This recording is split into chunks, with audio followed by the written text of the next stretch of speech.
प्रीति है और आज मैं आपको बताऊंगी रिफ्लेक्स, स्कीमा, एसिमिलेशन, अकोमोडेशन और इक्विलिब्रेशन।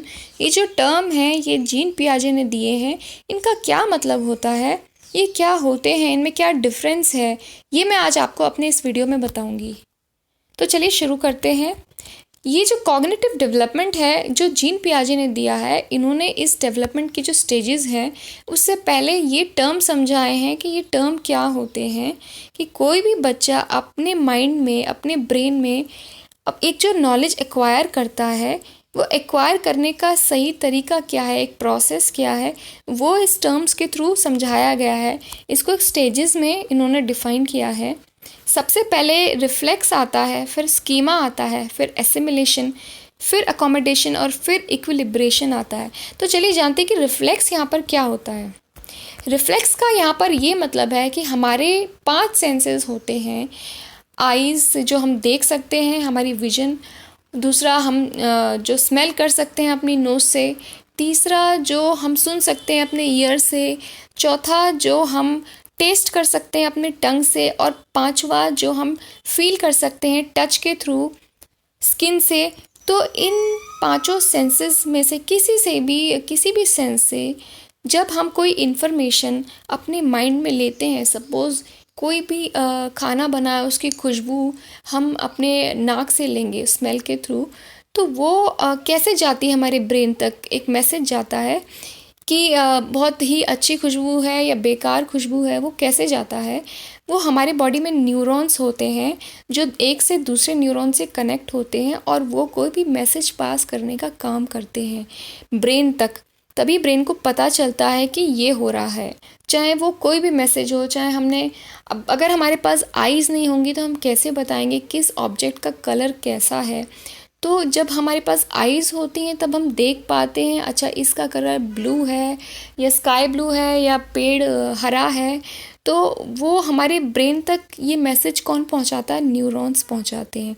तो किसी भी इंफॉर्मेशन या कोई भी नॉलेज एक्वायर करने के लिए सबसे पहले न्यूरॉन्स का होना ज़रूरी है बॉडी में, और आपस में वो कनेक्ट हों, ब्रेन तक पहुंचा पाएँ, उनमें कोई कमी ना हो।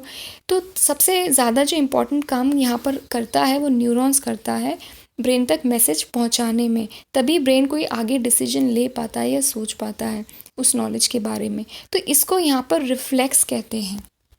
जो नेक्स्ट स्टेप है, अब देखिए ये रिफ्लेक्स में ये इस पिक्चर के थ्रू भी बताया गया है कि एक न्यूरॉन कैसे दूसरे न्यूरॉन से कनेक्ट है और इन्फॉर्मेशन को पास कर रहा है। यहाँ पर जो डेंड्राइट्स लिखा हुआ है, जो डेंड्राइट्स यहाँ पे शो किए हैं, वो मैसेज को रिसीव करने का काम करते हैं और आगे इसको पास करते हैं दूसरे न्यूरॉन्स में। तो अब जो नेक्स्ट स्टेज है वो है स्कीमा। अब स्कीमा क्या होता है, मैं आपको एग्जांपल दे के समझाऊंगी। स्कीमा एक किस्म का हमारे माइंड में जो बेसिक बिल्डिंग ब्लॉक्स हैं उसको स्कीमा कहते हैं। हम उसको माइंडसेट भी कह सकते हैं कि कोई भी चीज़ हमने देखी और हमारा माइंडसेट हो गया कि ये ऐसे होता है, तो उसको स्कीमा कहते हैं। कि सपोज़ किसी बच्चे ने एक एनिमल देखा जिसके 4 पैर हैं, एक पूँछ है और वो वाइट कलर की है। तो जब उसको बताया कि इसको काऊ कहते हैं तो उसके माइंड में एक स्कीमा सेट हो गया, एक माइंडसेट सेट हो गया कि जो भी एनिमल जिसके 4 पैर हैं वो वाइट कलर का है और उसकी पूँछ है, इतना बड़ा उसका साइज़ है, उसको काऊ बोलते हैं। तो ये उसका एक माइंडसेट हो गया, एक स्कीमा सेट हो गया उसके माइंड में। तो अब आगे एसिमिलेशन क्या है यहाँ पर। एसिमिलेशन का मतलब है कि कोई भी जो हमारा स्कीमा है प्रीवियस नॉलेज से रिलेटेड, उसमें हम एक नई इन्फॉर्मेशन ऐड करते हैं, उसको एसिमिलेशन कहते हैं। कि जब हमने पहले एक गाय देखी थी जो कि वाइट कलर की है, उसके 4 पैर हैं, उसकी पूँछ है, तो हमने उसको गाय मान लिया कि इसको गाय कहते हैं, मतलब काऊ कहते हैं। तो हमने ये मान लिया कि अच्छा काऊ ऐसी होती है, तो ये हमारा स्कीमा था। लेकिन हमने एक नई इन्फॉर्मेशन ऐड की। कैसे कि हमने एक और एनिमल देखा जिसके भी 4 पैर है और पूँछ है, लेकिन उसका कलर ब्लैक है। तो हमें पता चला कि वो भी, उसे भी काऊ कहते हैं। किसी ने हमें बताया कि इसे भी काऊ कहते हैं। ज़रूरी नहीं है कि काऊ का रंग वाइट हो, काऊ ब्लैक कलर की भी होती है। तो हमारे माइंड में एक जो हमारा प्रीवियस स्कीमा था, प्रीवियस जो नॉलेज हमारे एक माइंडसेट हो रखा था काऊ को लेकर, उसमें हमने एक नई इन्फॉर्मेशन ऐड की कि ऐसा ज़रूरी नहीं है कि हर काऊ जो एनिमल वाइट कलर में है, उसके 4 पैर हैं, पूँछ है, वो काऊ ही होगी, या मतलब काऊ वाइट ही कलर की होगी। जब उसने ब्लैक कलर में सेम ऐसा एनिमल देखा तो उसको पता चला अच्छा काऊ ब्लैक भी होती है। तो एक नई इन्फॉर्मेशन उसने अपने प्रीवियस स्कीमा में ऐड की। उस नई इन्फॉर्मेशन को ऐड करने के लिए बोलते हैं एसिमिलेशन। अब जो नेक्स्ट है वो है अकोमोडेशन, कि अकोमोडेशन क्या होता है। तो अब यहाँ पर एक चीज़ समझना कि जो स्कीमा हमने सेट किया था सबसे पहले, फिर हमने उसमें एक नई इन्फॉर्मेशन ली, फिर जब नई इन्फॉर्मेशन ले ली तो एक नया स्कीमा तैयार हो गया हमारे माइंड में कि काऊ वाइट भी हो सकती है और ब्लैक भी हो सकती है। अब अकोमोडेशन क्या है, जब एक नया स्कीमा सेट हो गया तो हमने एक और एनिमल देखा जो ब्लैक कलर का है, उसकी भी एक टेल है, 4 पैर हैं। तो हमें किसी ने बताया कि ये काऊ नहीं है, ये बफेलो है, और इसके और काऊ की कैरेक्टरिस्टिक्स अलग अलग होते हैं। जब हमें ये पता चला तो हमारे माइंड में एक नया चेंज आया। हमने अपनी प्रीवियस नॉलेज में एक मॉडिफिकेशन किया, एक चेंज किया।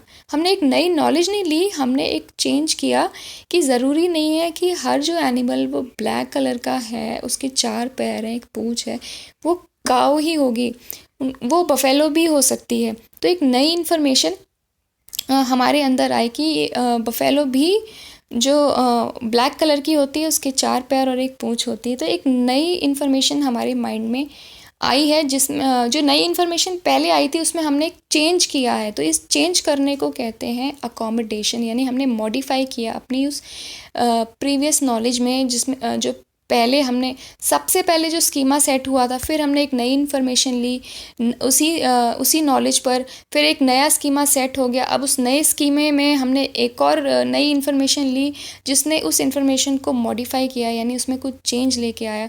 तो उसको अकोमोडेशन बोलते हैं कि हमारी जो नई इन्फॉर्मेशन थी उसमें हम चेंजेस लाए हैं कि हमारी हर ब्लैक कलर का एनिमल काऊ नहीं होता है, वो बफेलो भी हो सकता है। तो ये चेंज आया, तो इसको कहते हैं अकोमोडेशन।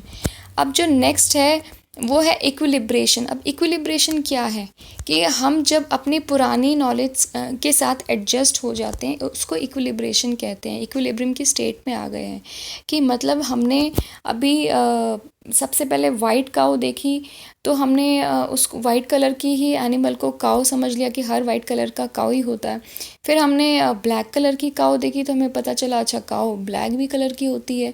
तो हमने एक नई इन्फॉर्मेशन ऐड की, वो एसिमिलेशन था कि नई इन्फॉर्मेशन ऐड की कि काऊ ब्लैक भी होती है और वाइट भी होती है। फिर हमने एक और एनिमल देखा, वो ब्लैक कलर का है, हमने उसे काऊ समझा, लेकिन हमें पता चला नहीं वो काऊ नहीं है, वो बफेलो है। तो हमने अपनी जो दोबारा से एक नया स्कीमा सेट हुआ था उसमें हमने फिर मॉडिफिकेशन किए कि नहीं, ज़रूरी नहीं है कि जो हमने हर ब्लैक कलर का एनिमल है वो काऊ ही होगा, या हर वाइट कलर में भी काऊ होगा। कुछ ब्लैक कलर के एनिमल्स, मतलब एक ब्लैक कलर का और एनिमल है जो बफेलो भी है, तो ये हमने ऐड किया, तो उसको अकोमोडेशन कहते हैं कि हमने एक मॉडिफाई, एक चेंजेस किया अपने। अब इक्विलिब्रेशन ये है कि हमने जितनी भी हमारी नॉलेज हमने अब तक ली उसमें हम एडजस्ट हो गए हैं। तो वो कैसे होंगे कि हमने आगे भी और एक ब्लैक कलर का एनिमल देखा, फिर हमें पता चला कि ये तो हॉर्स है, इसके भी 4 पैर हैं, पूँछ है, लेकिन ये हॉर्स है। तो हमें पता चला कि अरे ब्लैक कलर में सिर्फ बफेलो और काऊ ही नहीं होती, हॉर्स भी होता है। फिर हमने एक और ब्लैक कलर का एनिमल देखा जो पैंथर है, इसके बारे में हमें पता चला कि ये पैंथर है, ये भी ब्लैक है, इसके भी 4 पैर हैं, पूँछ है।